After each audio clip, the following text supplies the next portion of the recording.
to Something for the Turbo, the new weekly podcast brought to you by Unfound, the global platform for the travel-loving cyclist.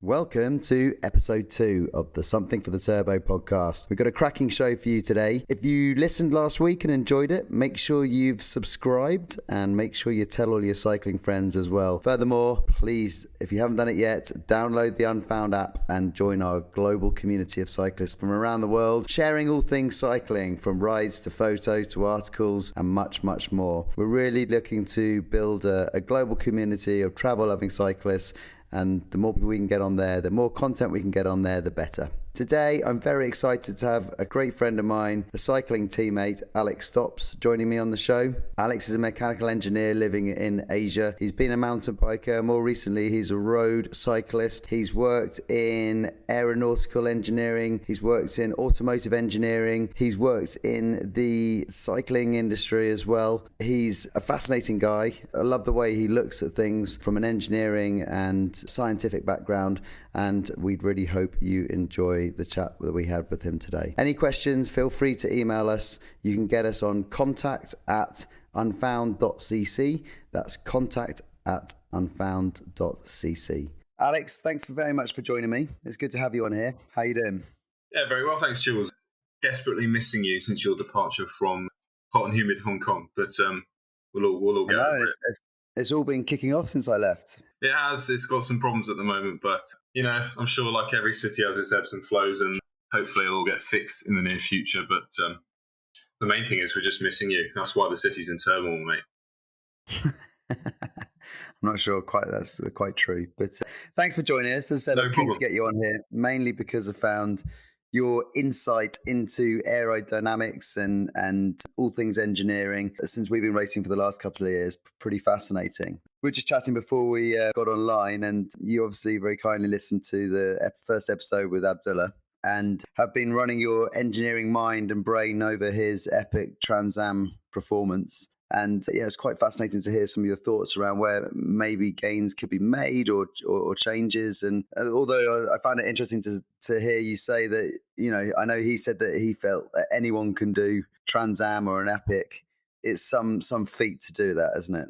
Physically. Well, mentally. Yeah, I mean, first of all, I just want to say congratulations to Abdullah. It's an amazing feat to win that massive race by over 1,000 kilometers from second place. I mean, riding 6,800 kilometers in a moving time of just 13 days is incredible. And I know you and I both said, no way we couldn't do that. And Abdullah keeps saying, oh, anyone can do it, But I definitely think I couldn't do it.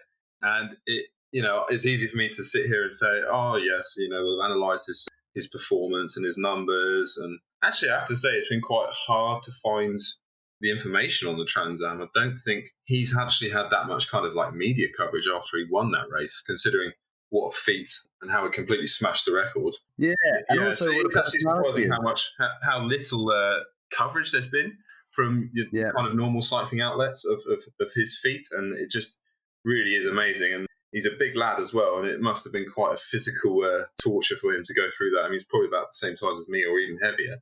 I'm getting on for 90 kilos. So, yeah, it's good to see a big guy do something massive in cycling.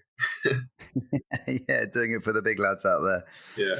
But, I mean, yeah, like I said, it's very easy to me to sit here with my, scribbles and calculator and say, oh, I could have gone faster by this much, could have saved watts here and there. And I know, actually, he said, I didn't use a power meter because it would just be like a mental torture device to keep staring at power numbers every day. And, when you're having a low moment, the last thing you want to see is you 20 or 30, 40 watts under your average power that you need to sustain for 16 days or whatever it is. But it's interesting, we talk about marginal gains in mainstream racing cycling, the Grand Tours and time trials and classics and stage races, but we don't really talk about marginal gains in ultra distance cycling. And actually, I have to say, I don't like the term marginal gains because no one just goes after one marginal gain, and I think they should be called significant gains, because if you take a sum of marginal gains, they do become significant, which is why I'm not going to keep saying like Sky and Ineos and whatever, or Bridge Cycling, but people who pioneered the term really understand it, and it is actually significant. So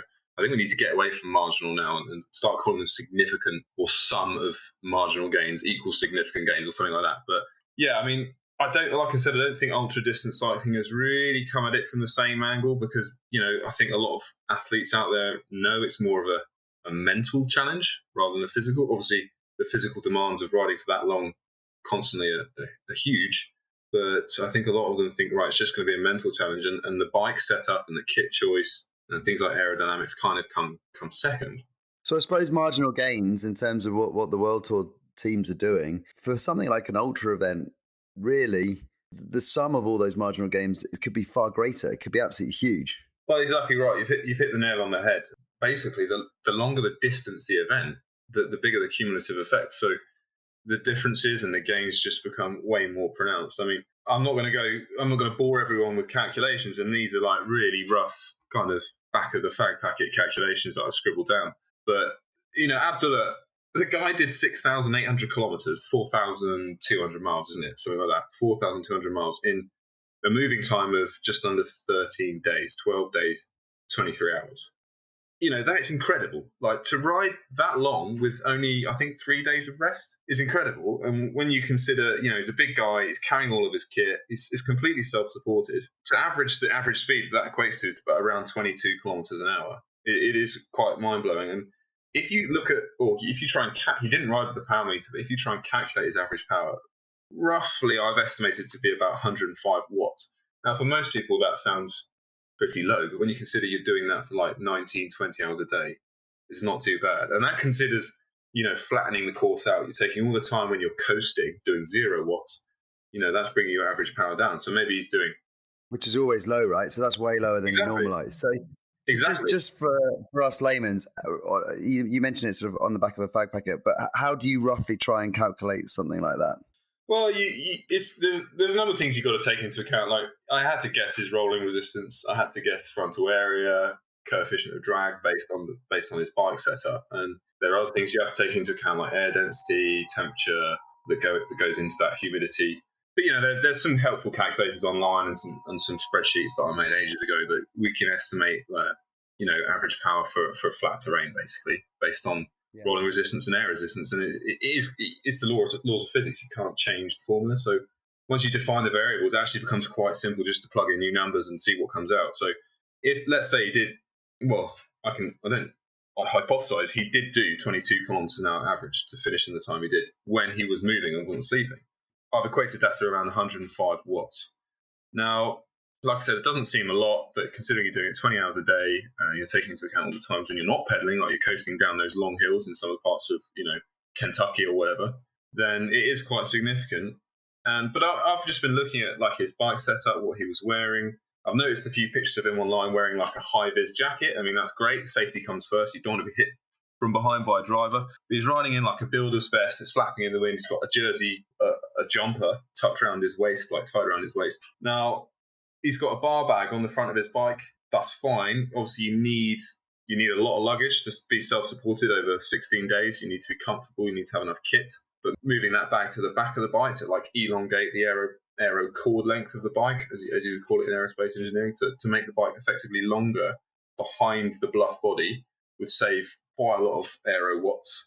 Just like, if you took a truck and you drove it down the highway at a constant speed with and without its trailer, it would actually use less fuel if it was at constant speed with its trailer. Or if you're from America, it's like a semi without its load. Okay, semi without its load uses more fuel because it creates more of a wake behind it. And if you can elongate that cord length of the wing essentially behind the rider, then you can decrease some of the induced drag. So if he was to put all of his luggage behind like the saddle on one of those long kind of seat post booms out behind him, I estimate he probably could have saved about 7 watts, even at 22 k's an hour. Taking the rain cape off or the builder's jacket could have saved him about 6 watts at 22 k's an hour. Changing from his lightweight climbing helmet to an aero road helmet, something like an S-Works Evade helmet, probably would have saved about 4 watts at 22 k's an hour. And I know this is pushing the boat out because ultra distance cycling, you need a fair bit of kit and you need to be comfortable. But if he was to wear like a skin suit, he probably could have saved around 6 to 7 watts at that speed as well. So all those things seem small, but when you consider how much they add up to his average power, it's quite a big proportion of his average power. If you do the calculation, as Sean Kelly would say, you could save even if he just wore the aero helmet, like the S-Works Evade, I calculated he could save about 5 hours on the finishing time. Now, 5 hours. 5 hours is, yeah, exactly. And that's what I'm thinking. These are not marginal gains when the distance becomes that long and, the duration of the event is that long. That's 5 hours more sleep. That's 5 hours resting.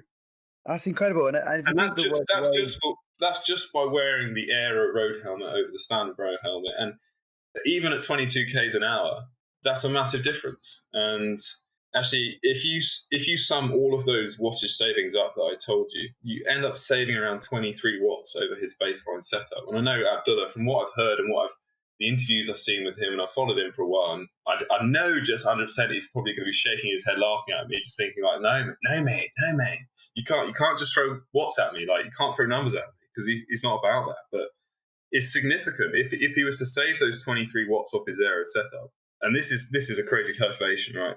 But the maths should be true. He could have saved 24 hours off his time, which is like another day. It's another day. Like he could have finished even further in front of the competition, and that's my point about marginal gains. Like they're not marginal when the duration and the distance become so big. It's significant. And I don't think any of those changes are massive. It's going to be super interesting over the next year or two. I think we're seeing this shift, obviously, with the EF education, big focus on things like Dirty Kanza, more press towards things like Transcontinental, obviously first female winner today, Fiona, absolutely amazing performance, that we may see some of this science coming into some of the ultra distance riding potentially. Well, I think it's about time, because if the guys and girls in those type of events are thinking about it, the margins become huge between them and someone who isn't thinking about these things. The gaps just get bigger and bigger and bigger. And we can approach this two different ways. You can go faster, okay, by having these aero wattage savings, or you look at it from the other perspective. You can go the same speed as you would have gone, but using less power, which means less fatigue, which means less calories, less muscle damage, and less. I know in Abdullah's case, like less stress for the gut and the digestive system. And I've heard a lot about him saying in various interviews that, really struggled with his tummy. And every time he stopped, and I guess this is the same for a lot of the ultra distance cyclists, but every time he stopped, it was just buy as much food and eat as much as he could, basically every time. And Abdullah is if any of you know, I think he's a vegan, right? He is, yeah.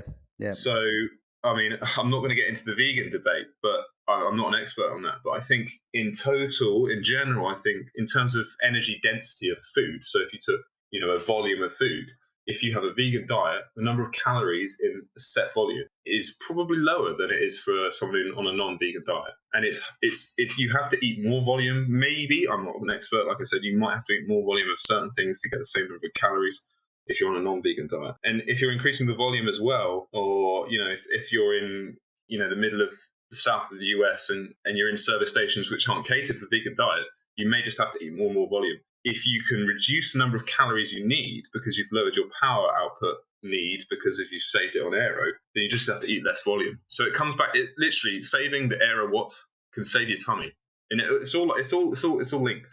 So linked, isn't it? Fascinating. Exactly. Yeah, it's fascinating. So essentially, what I think we need to do is we need to get Abdullah together with you, so you can work on the science behind his 24-hour attempt. No, mate, I'd be ashamed. I'd be ashamed. He'd probably want me to go out on a crazy training ride or something, and I'd, survive for about 4 hours before I had to stop and have a Big Mac. So, but you can help him with the 24-hour attempt in terms of the aerodynamics around that. Oh yeah, I think the irony of it is, right, is when the distance and the intensity, when the distance comes down and the intensity goes up, I think people do naturally think more about the bike setup and the aerodynamics. But actually, it's when the intensity goes down a little bit and the distance goes through the roof, like with Ultra, is when it really matters. Like those are when the differences in first and second become massive. And, it's just, like I said, if he's prepared to ride slower or at the same speed and save those aero watts, it's less fatigue, possibly more sleep, less muscle damage, less stress to the body. So there's two ways you can look at it. That's interesting. And I know that you've spent some time working in the cycling industry yourself. What are your sort of thoughts and views on current bike trends? I mean, a lot of the new sort of aero bikes, the new road bikes, particularly 2019 bikes, are all looking pretty similar. What are your sort of views on all of the way that the design element is going? Well, I mean, there's many obviously many different facets of the bike industry.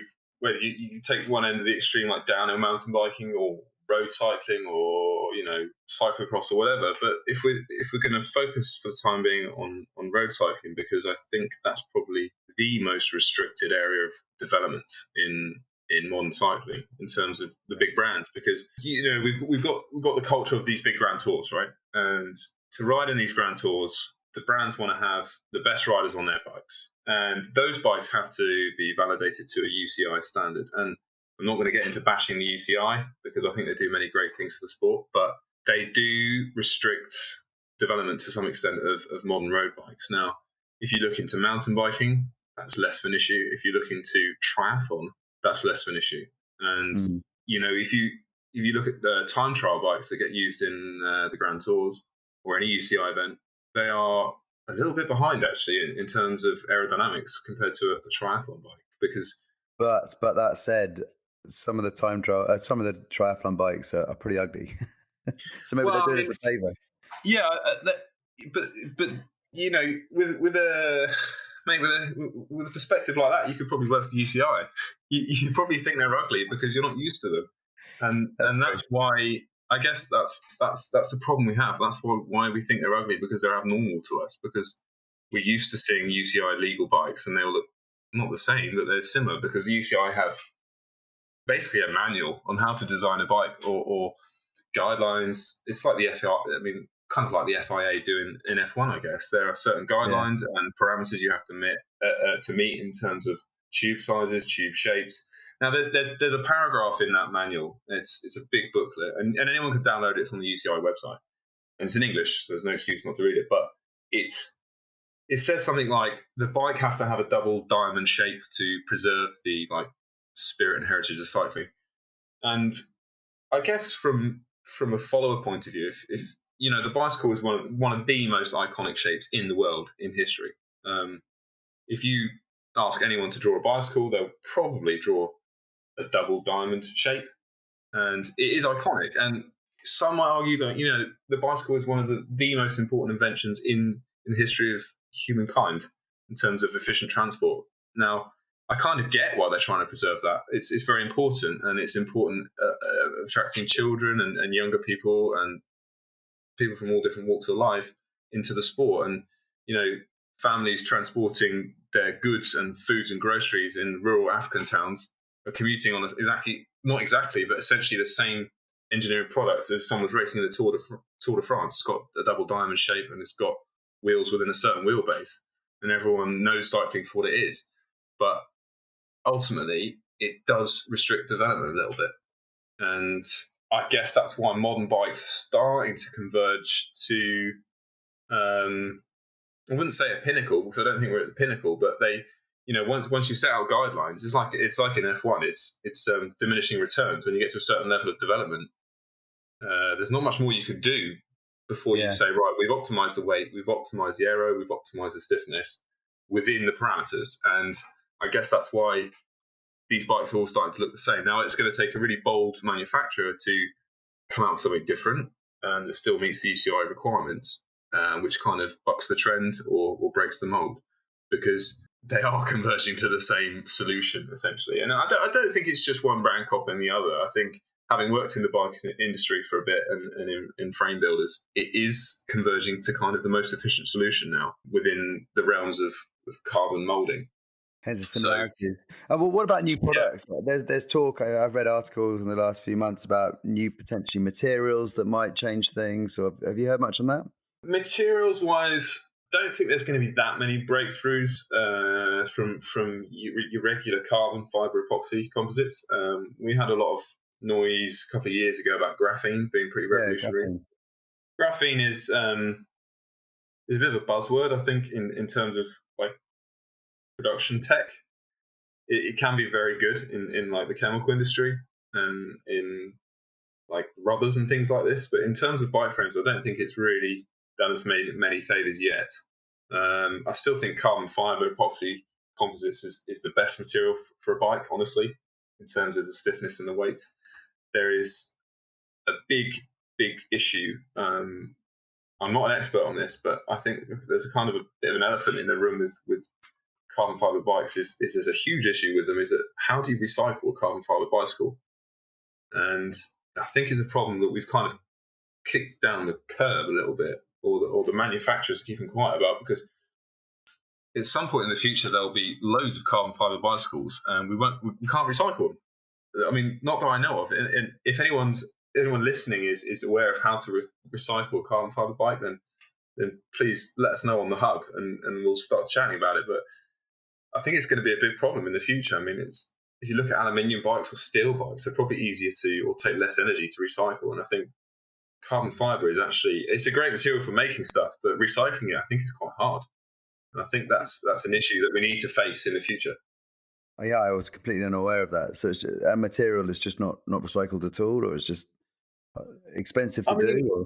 Well, I say in the last 50 years, it's been seen as an exotic material to make aerospace and automotive parts from, and it's obviously lends itself to being quite low volume production. I mean, even making a carbon fibre bike frame is quite a hands-on, intense process. And compared to something like aluminium stampings or aluminium chassis that cars are made out of, it's still a very low volume production process, because it requires a lot of manual labour to lay out the carbon fibre. So I don't think we're going to see graveyards of carbon fibre bikes like we might see in China of like aluminium sharing bikes, for instance. Like, they're not made in those numbers, but the cheaper the material, it's like with anything, in history as it goes through development, the cheaper the material comes and the improvements in the production processes as they happen, there'll naturally just be more and more of these things lying around in the future.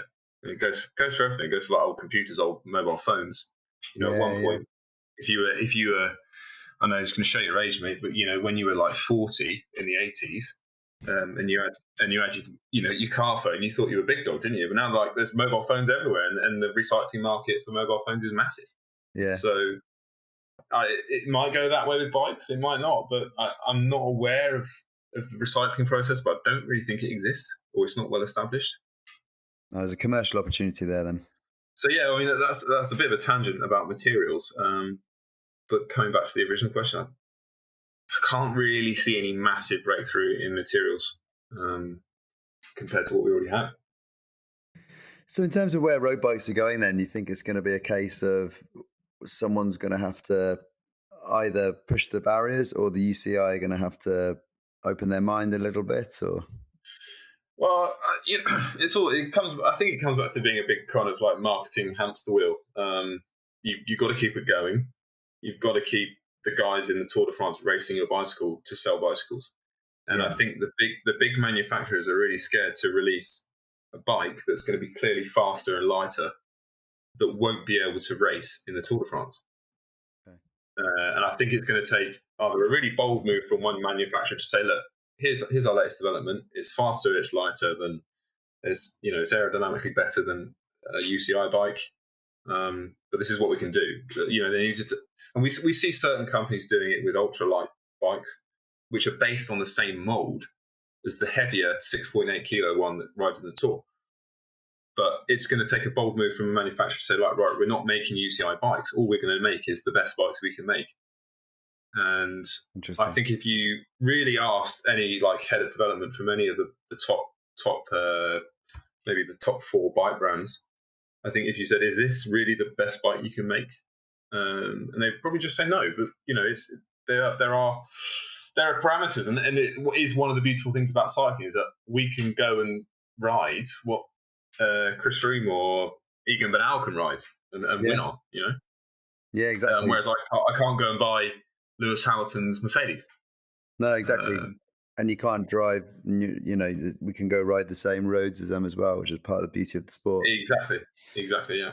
And what about, do you buy into disc brakes? Have you got them? Do you like them? Well, that's a great topic, actually, because as of January this year, I've had disc brakes, and I come from like a mountain bike background, so the disc brakes I've got on my road bike look like tiny little saucers compared to the ones I used to have on my mountain bike, which are like 203 millimeters or something like that. But no, I completely buy into disc brakes, and I think anyone who bashes them openly clearly hasn't tried them very well in the wet. I don't think they're essential, but I think they're great. I've still got my rim brake bike, and there's something, without sounding too soppy, there is something quite like romantic about that. It's very simple. I can chuck it in a bike suitcase, mate. I can chuck it in a bike suitcase and know that when I get to the other end, it's going to come out and be fine, right? Yeah. It's a cable and a pulley. It's not going to go wrong. Whereas, if I'm putting my hydraulic disc brakes into a bike box and one of the hydraulic lines gets pinched or some air gets in and I get to the other end and I'm in somewhere remote in Thailand or something, I'm not going to be there to have a bike shop bleed the brakes, and it could just be a bit of a mess.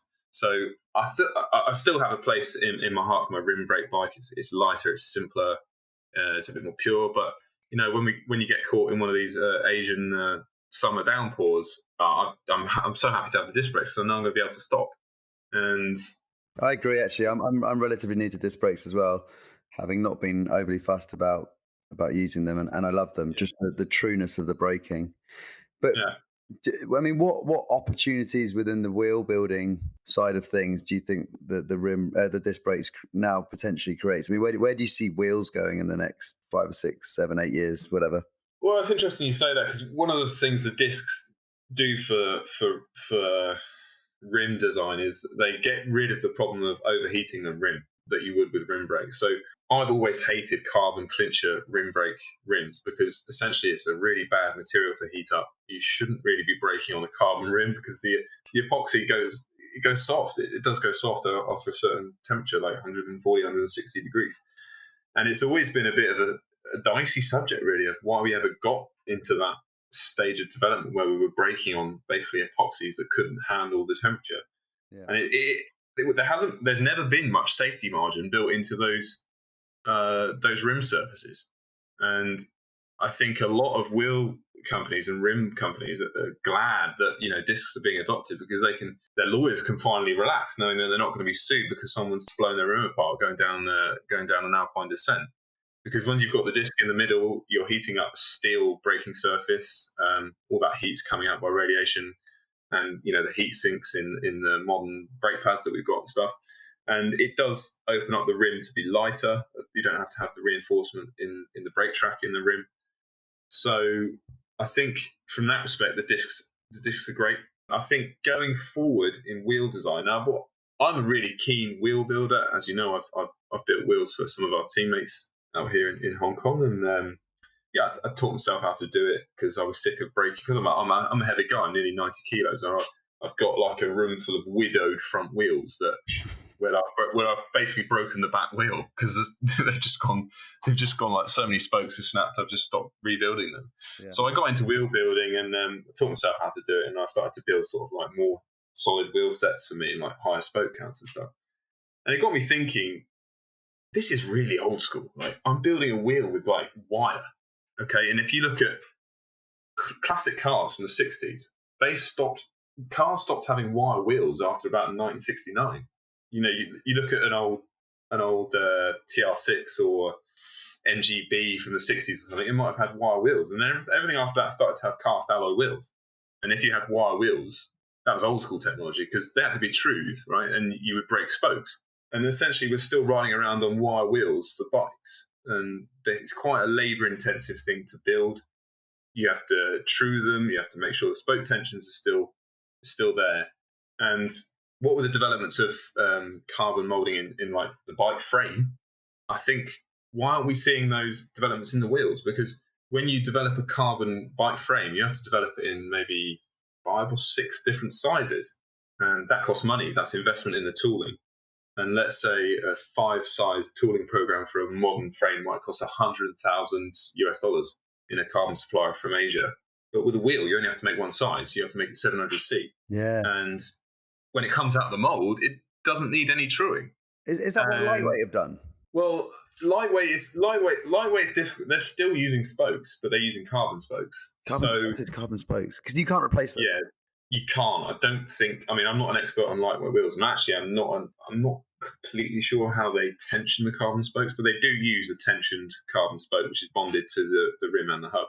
So they're still using a spoked wheel, but they're not using it in the traditional sense that it's a steel spoke with a nipple. But if you look at tri-spoke wheels used in TTs, that's the kind of thing I'm thinking of. Why aren't we seeing more complete monocoque wheels? Because we know they can be made light. We know they can be made strong enough. There is a slight problem in carbon when sometimes you take things out of molds and they warp, depending on the mold material and the carbon, the epoxy properties. Things can warp a little bit. And actually in frames, we tend not to worry about that because it's within the kind of tolerances of what we expect the frame to be in terms of the dropout. With a wheel, you're going to notice if it's warped because the wheel will have wobble in it. But I think my kind of prediction in the next 20 years is we'll see bit of a move towards monocoque wheels, full carbon wheels, not necessarily disc wheels. I'm talking about full carbon construction. So they'll still have spokes, whether they'll be tri-spoke, 5-spoke, 10 spokes, or whatever. But I think it's just less labour to make a monocoque structure than someone or a machine lacing a wheel with steel spokes. Obviously, the price is going to be high, so the low end will still be steel spoke wheels. But in terms of the high performance end, I think there's probably, and there are a few companies. I don't know where they're from, but there are a few companies that you see on social media and stuff, and especially in mountain biking, that are making these full monocoque carbon wheels that just basically come out. Oh, interesting. Yeah, that's fascinating. But I don't think it's any time soon. And going back to the UCI and their limitations, I mean, wow, it's going to be really hard to get that into UCI. But just going back to the car analogy, we did away with spoked wheels 50 years ago, so we're still using them on bicycles. Don't know why. Fair enough. And you are known, particularly within our team, as being quite a strong time trialist. In terms of bike geometry and fit and some of the trends we've seen there, the Wattbike HUUB guys, you actually know one of them from university days, don't you? Or the whole focus on aerodynamics has been it's been monumental. Talk us through what your views on how the sort of average club TT person can make huge gains, be it through socks or position, or what's your general views on that? Because my experience sort of chatting to you is that you tend to pick up on things that a lot of us don't necessarily see as priorities or don't necessarily focus on, but you seem to think are where we should be starting to focus, really. Just going back to the introduction of the HUUB Wattbike team. I went to university with a guy called Daniel Bigham. He was a couple of years beneath me, I think, in terms of when we actually graduated. Yeah, and I think he was doing aerospace engineering. I might be wrong, but he was always a strong athlete. I think he started doing. When we were at university, he was a triathlete, a very strong triathlete, and then he got into cycling and realised he was very good. And everyone realised he was very good quite quickly. He worked his way up through kind of the categories in UK crit racing and road races and stuff. And he formed the track team or the trade team, which we now know as HUUB Wattbike. And what they did is they went through everything very systematically. They kind of used a case study of British cycling and their track team, and picked all the low-hanging fruit off them that they thought they could improve on with Dan's knowledge of engineering and aerodynamics. And it's amazing how far they came. And I don't think Dan will mind me saying this, but it's amazing how many stronger riders they beat in competition. Yeah, just by using their brains. Yeah, it's brilliant. Now we saw that with Graham Obery, Chris Boardman, and again coming back to powers that be, they were kind of punished for using their brains, and certain positions were banned, certain methods of riding a bicycle were banned, and where do you draw the line? Like, the brain is part of the body. If you're using your body to power the bicycle, why not use the brain to power the bicycle, make it go faster in that way? And it's kind of it's a bit of a grey area, and I know that Dan Bigham and his teammates have been battling the UCI quite hard to get certain things through competition. And well, they've got a new battle on their hands at the moment, haven't they? Because it looks like they're trying to ban trade teams. Yeah, I'm not sure if that's gone through. I think it has gone through. Yeah. So is it as it from next year? Then they're not going to be allowed to ride the World Cup circuit for the track. Yeah, which is so they will just have national teams, which is I think a massive step backwards for the sport, and they will tell you it's a big step backwards for the sport, because if we look at the developments that have happened to the average club time trialer like myself or you, then we've learned a lot of things from that trade team that weren't public knowledge, and they've made it fun. They've stuck themselves on social media. They've engaged the average club rider like they've engaged you and I. I agree. I think it's, the national teams just don't do that, and they've brought a load of people into time trialing. Exactly. They've brought a load of people into track cycling because they were the underdog. And if you ban that, I don't.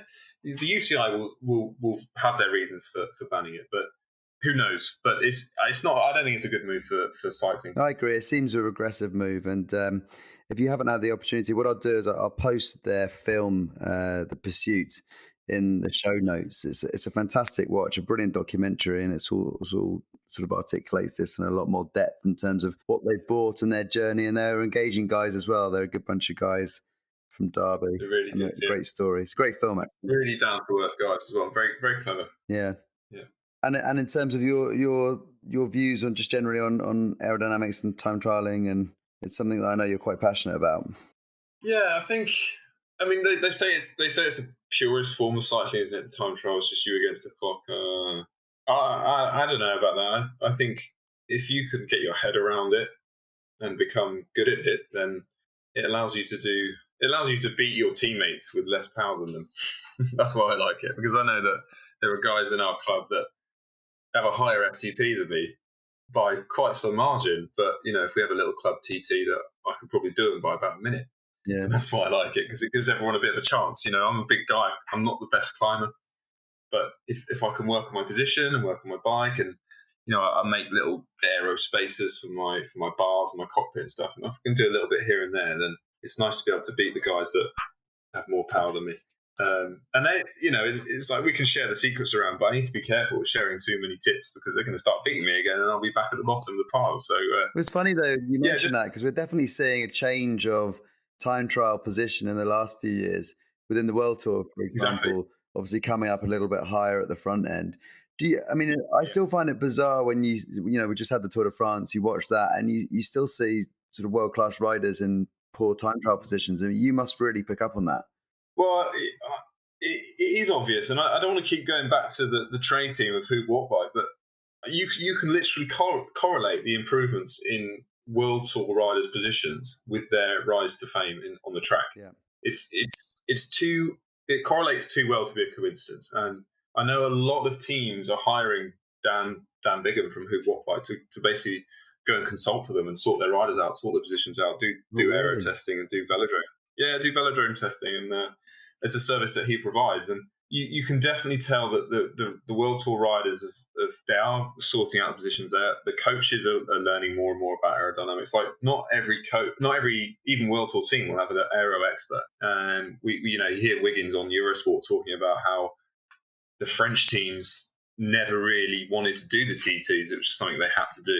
It was like a day off, or they just believed that it was a pointless task, and they never really gave it much thought. But now every team has to pay really huge amounts of attention to it, because if they don't, the time gaps in a 40k TT can be minutes, and if you're talking of GC battles, 2 minutes is huge, isn't it? Well, just for me, my childhood memory was Miguel Indra, just a machine of a time trialist. I'm trying to think back to his position. Do you remember what his position was? Well, I think it was a lot of it was just brute power, wasn't it? I'm going to show my age here. I'm not actually that sure what his position was like. But you were probably about 40. Yeah, you were about 40 when he was winning, so maybe you can elaborate. But yeah, I think we know a lot more now. And if you see the pros that haven't adapted it and are still kind of ignorant to aerodynamics, then it's a real shame, because you can't just use. It's not when there are guys that know what they're doing in terms of aerodynamics. You can't just use brute power anymore. Yeah. It doesn't work. You can use extra 50 watts and you'll still be beaten by a smaller guy if you haven't got hold of the aerodynamics. Well, it's actually interesting you say that. I mean, you think going back to the tour that we just had and how close it was, I think everyone agrees it was one of the most exciting tours for a long time. But Alaphilippe's performance in that time trial, firstly, it was exceptional in terms of the time across the line. But secondly, aerodynamically and position-wise, he wasn't the best by a long shot. And I think you could tell that. I mean, it's really difficult to say, because looking at them on TV is one thing, and I do think the parkour of that stage, the profile of that stage really did suit him. Okay. In terms of the explosive little ramps and the climbs. But would you agree in that? I'm not though? sure. I mean, would you look at him and say there's probably some areas he can improve? Or I think there are guys that look like they have a better position than him. He had his head was quite high up, and he didn't have it. He wasn't really adapting that high hands position, which is known to be faster. Yeah. But actually, in UCI competition, there is quite a stringent rule on the high hand position. You can't have the end of the extensions more than 10 centimeters higher than the middle of the arm pad. So actually, if you look at the fastest guys in the UK, for example, doing the club time trials, they aren't tested on the UCI jig. They go under CTT rules, which allow you to be a lot more adventurous with your position. And actually, in UCI racing, there is a limit. Okay, so I didn't know that. Now tell me, you have to remind me the name of the guy who's been sort of taking every record in the UK at the moment. Yeah, so the guy setting the UK TT scene on fire for the last couple of years is a Polish guy who lives in the UK. He's called Marcin Bielobloczki. Yeah. And he used to ride for CCC when they were Sprandi Porkovice or something. And he's got some background, right? I mean, I think he's had a top 10 finish in the world time trial, hasn't he? Or I think in one of the worlds in the TT he was top 10. Yeah. I can't remember what year or where it was, but no, he's a great all-round rider, and he does race road races as well. But I don't really know why he was never taken on full-time. Well, he was taken on full-time, but I don't know why he didn't get another contract after that, because if you look at his time trials and his power profiles of what he's been doing recently, it's baffling the amount of power and the speed that he can ride at, even his 100-mile TT performances. I mean, 100-mile TT performances, and he's averaging like 30 miles an hour, 50 k's an hour, or something not far off that. It's absolutely baffling and mind-boggling.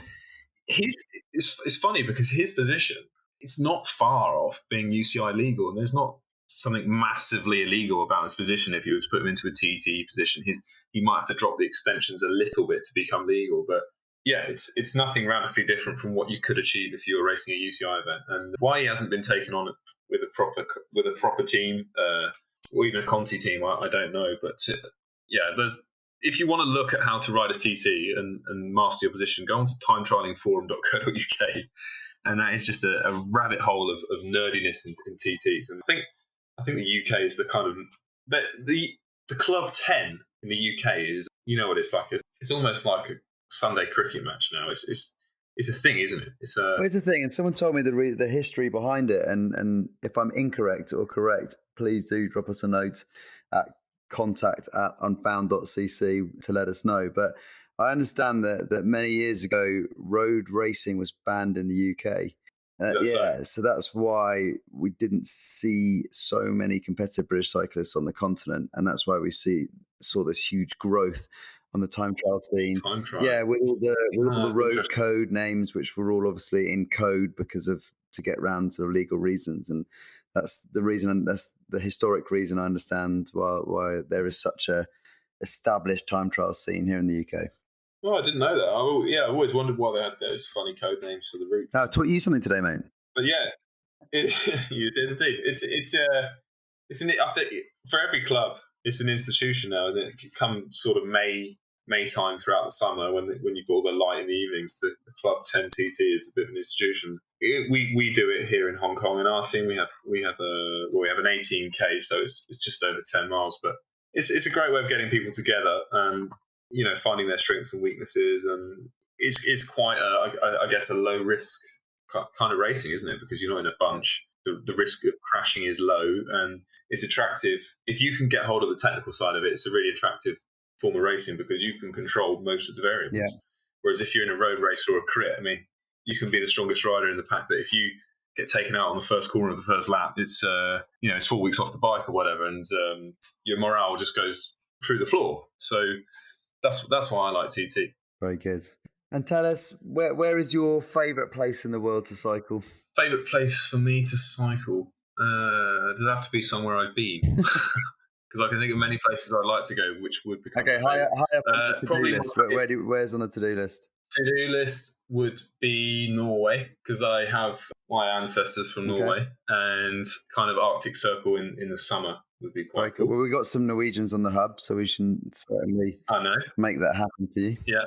But favourite place I've ridden, it sounds really boring, mate, but it'd probably be the Costa Blanca in Spain, right near Calpe or Denia, place We've talked about this many times. Yeah, it's become very popular since we used to go there. Well, yes, I've just spent many Christmases and many summer holidays there. Even when I was a little boy with my family, we used to go there for holiday. And then, the last 5-10 years, I used to ride there a lot. And you can go out there on a a January winter's day and the Christmas holidays or whatever, and you'll see Tom Dumoulin and the boys roll past you and they'll wave at you, and there's no cars, and it's quite a good place to watch the Vuelta. I think in the last 10 years the Vuelta's probably been through 5 times or something like that as an average, and you often see racing there in the summer. I think this year the Vuelta's going through the Costa Blanca again, and it's just, for me, it's an eclectic place to ride. When I hear, even if I'm just riding there in the summer and I hear,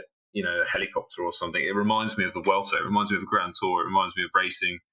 And the roads aren't the best, the climbs aren't the longest, the scenery's not the best compared to somewhere like the Alps or the Dolomites, but I guess it's all about how comfortable you feel riding somewhere. Yeah, it's funny. I think Abdullah last week said something similar. He said Italy, actually, and I've just had the weekend riding in Italy, and it's a wonderful place to ride the bike. But I think when you're back in Europe, I now pine for, well, not I don't pine for, but certainly there's some great places in Asia to ride. And next week we've got David Lloyd from Hello Vietnam on the podcast. Vietnam, yeah. And this someone we've both raced against before. Very good rider, and fantastic riding to be done in Vietnam. But also he's coming on to talk to us about his new event, which is a 10-day race called the Frontier, which sounds, brutal but spectacular, and a real challenge as well. So I look forward to chatting to him about that. Sure. Right, my friend, it's probably time that we look to wrap things up. Is there anything else I've missed? I tend to go off on a segue.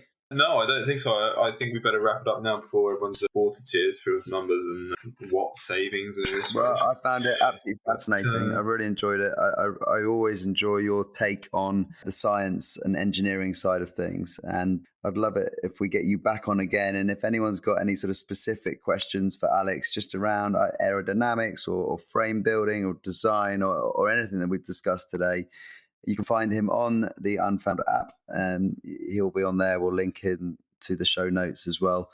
He's more than happy to talk stuff through. But Alex, let's get you back on here, mate. Yeah. Another chat sometime soon. Yeah, no, absolutely. It's well, very thanks for having me. And like you said, if people got any little comments at all, just anything, let's get a bit of a chat going, a debate going on. Let's follow it up. Let's definitely follow it up. Brilliant. All right, mate. Thank you so much for joining us, and we'll speak again soon. Thanks, Jules. Cheers. Thanks for listening. Please subscribe to the podcast. And more importantly, don't forget to download the Unfound app and join cyclists from around the world on the HUUB. We'll see you on there.